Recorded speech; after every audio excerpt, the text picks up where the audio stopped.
Selamat siang pemirsa, inilah headline news pukul 11 waktu Indonesia Barat. Pemirsa, hari ini Presiden Joko Widodo menggelar halal bihalal di Istana Negara bersama sejumlah Menteri Kabinet Kerja dan staf di lingkungan Istana Kepresidenan Jakarta. Informasi selengkapnya kita terhubung dengan reporter Eko Frima Andani di Istana Kepresidenan Jakarta. Eko, bagaimanakah suasana terkini di acara halal bihalal di sana, Eko?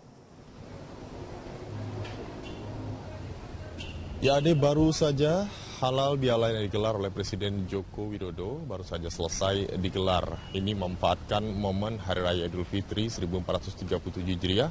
Memang Presiden sendiri memanggil sejumlah Menteri Kabinet Kerja untuk datang ke Istana Negara untuk menggelar halal bihalal dan juga memanfaatkan momen ini untuk saling memaafkan. Ini nampak ditandai oleh hadirnya Wakil Presiden Yusuf Kala dengan dimulai bersalaman terlebih dahulu, kemudian dilanjutkan dan juga diikuti oleh sejumlah menteri. Tampak tadi hadir Menko Polhukam Luhut Binsar Panjaitan, Menteri Pendidikan Anies Baswedan, dan juga Menteri Kesehatan Nila F. Muluk dan sejumlah Menteri Kabinet Kerja lainnya. Tidak hanya sejumlah menteri di Kabinet Kerja dan juga pejabat tinggi yang ada di lingkup instansi pemerintah, momen ini juga dimanfaatkan oleh sejumlah staf dan juga pegawai negeri sipil yang berada di lingkup Istana Kepresidenan Jakarta. Ini dimanfaatkan dengan mulai melakukan salaman bersama, di mana momen ini sendiri memang terlambat dengan jadwal yang diagendakan lebih awal, yakni pada pukul 9 waktu Indonesia Barat, namun baru bisa dimulai 30 menit kemudian atau pada pukul 9 lewat 30 menit. Tadi juga tampak hadir juga Gubernur DKI Jakarta Basuki Cahayapurnama yang juga tampak hadir didampingi istri beliau.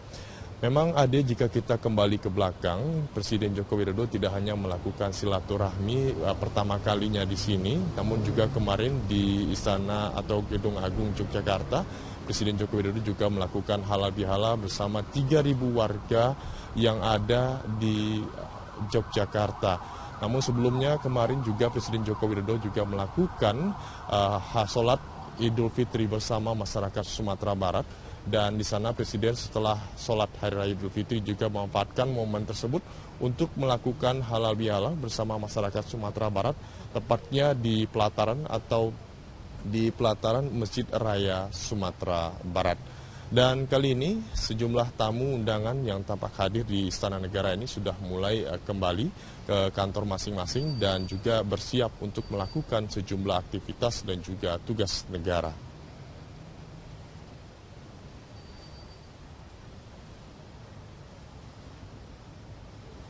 Ya, untuk sementara demikian, Ade, laporan kami langsung dari Istana Kepresidenan Jakarta. Kembali ke Anda ke studio.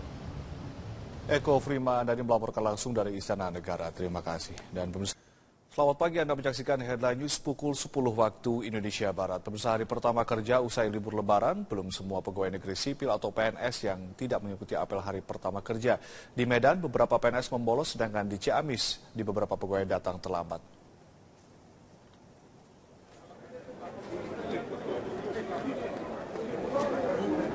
Beberapa pegawai negeri sipil atau PNS di lingkup pemerintah Kota Medan berlari dari tempat parkir menuju lokasi apel di kantor Wali Kota Medan, Sumatera Utara. Meski apel dilaksanakan pukul setengah 8 pagi, namun beberapa PNS masih baru tiba lewat dari waktu apel.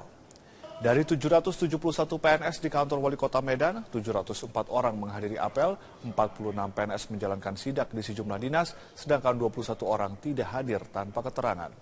Wali Kota Medan, Zulmi Eldin, menegaskan akan menjatuhkan sanksi tegas bagi pegawai negeri sipil yang membolos.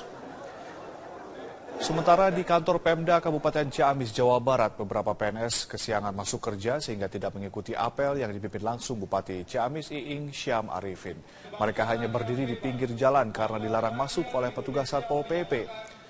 Bupati mengklaim kehadiran pegawainya mencapai 95%. 10 pegawai yang tidak hadir, 6 diantaranya bebas piket dan 4 lainnya sakit.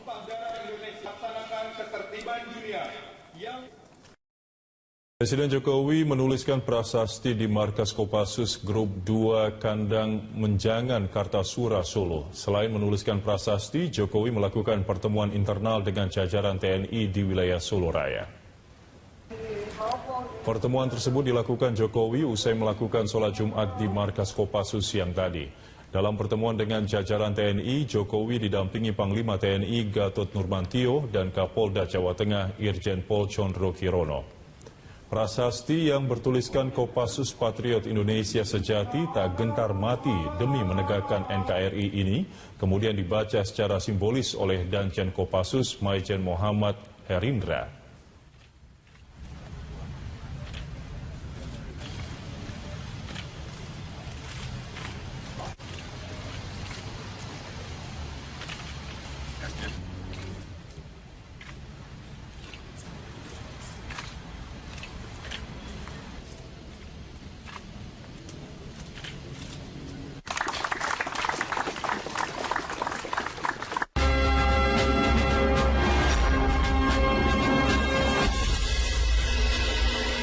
Presiden Joko Widodo hari ini mengakhiri kunjungannya selama 3 hari di Padang, Sumatera Barat.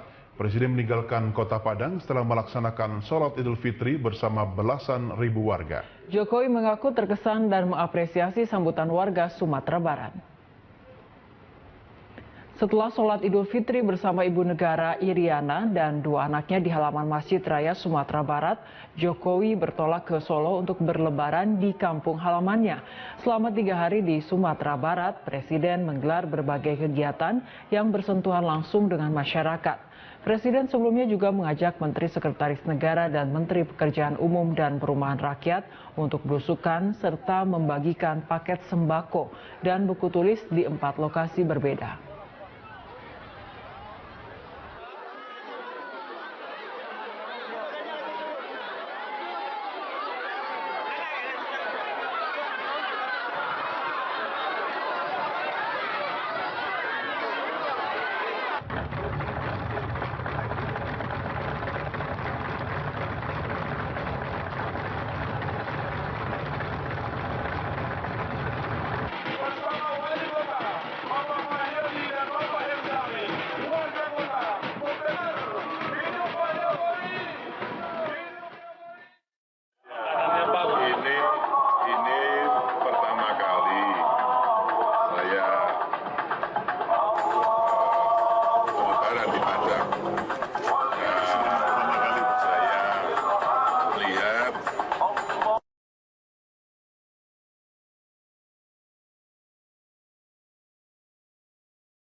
Pemirsa, Presiden Joko Widodo memastikan akan terus mempertahankan tradisi kunjungan ke sejumlah daerah di Indonesia baik saat Idul Fitri, Idul Adha maupun hari raya agama lainnya.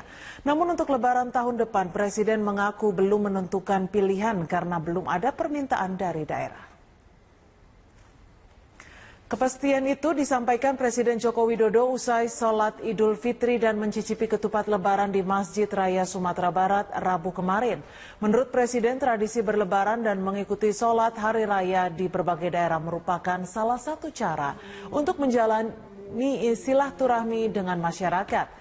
Meski demikian, Presiden menargetkan akan berlebaran 1 kali di Jakarta. Sebelumnya, Presiden mengaku berlebaran di Sumatera Barat adalah permintaan dari Gubernur Sumatera Barat, Irwan Prayitno. Karena Indonesia itu bukan hanya Jakarta, dari Sabang sampai Merauke. Jadi mungkin nanti sekali di Jakarta, yang lain di daerah-daerah.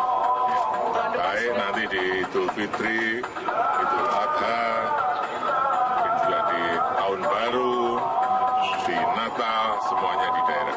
Dinas Penerangan TNI Angkatan Darat membentuk tim Satgas khusus. Hal itu untuk menginvestigasi penyebab jatuhnya helikopter tipe Bell 205 di Desa Taman Martani, Sleman, Yogyakarta.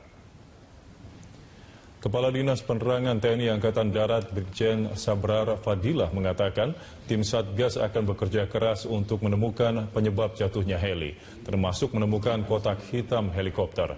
TNI Angkatan Darat juga menyatakan bertanggung jawab atas kerugian material, yakni rusaknya 2 rumah warga. Beberapa data terkait dengan kronologis peristiwa sebagai berikut. Pada pukul 15.00, pesawat melaksanakan start engine, yang selanjutnya pada pukul sekitar 15.06, heli tersebut take off dari Lanut Adi Sumarmo Solo menuju Lanut Adi Sucipto Yogyakarta. Yang kemudian pada pukul 15.14 heli tersebut terakhir kontak dengan tower. Sekitar pukul 15.16 heli tersebut mengalami trouble dan dinyatakan hilang kontak di atas dusun Koang, Desa Taman Martani, yang jatuh menimpa rumah milik masyarakat atas nama Bapak Heru dan sebagian rumah milik masyarakat atas nama Bapak Parno, yang kebetulan pada saat tersebut rumah dalam keadaan. Pangdam 4 di Penogoro, Majen TNI Jaswadi meninjau lokasi jatuhnya helikopter milik TNI Angkatan Darat di Sleman, Yogyakarta. Pangdam akan mendatangkan tim investigasi untuk mengecek penyebab jatuhnya heli dan akan mengganti rugi kerusakan rumah warga akibat kejadian tersebut. Pangdam 4 di Penogoro, Majen TNI Jaswadi meninjau lokasi jatuhnya heli di Dusun Kowang, Taman Martani, Kalasan, Sleman, Yogyakarta. Guna mengidentifikasi penyebab jatuhnya helikopter jenis Bell 205 milik TNI Angkatan Darat, pihaknya akan mendatangkan tim investigasi. Terkait kerusakan pada pemukiman warga, pihaknya akan bertanggung jawab penuh untuk memperbaiki rumah warga.